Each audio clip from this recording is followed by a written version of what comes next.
Fall of the Berlin Wall on November 9, 1989, was a pivotal event in modern history that marked the beginning of the end of the Cold War and the division of Europe.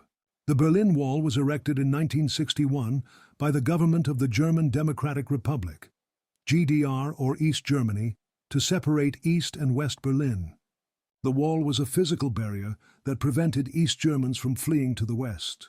In the late 1980s, a wave of protests and demands for reform swept across Eastern Europe, including East Germany. The protests were fueled by a desire for greater freedom, economic reform, and an end to communist rule. On November 9, 1989, the East German government announced that it would allow East Germans to travel to the West, effective immediately. Thousands of people gathered at the wall, and border guards began to open the gates. As the crowd surged through the gates, the Berlin Wall was effectively breached. In the weeks and months that followed, the Berlin Wall was largely dismantled, and East and West Germany began to move towards reunification.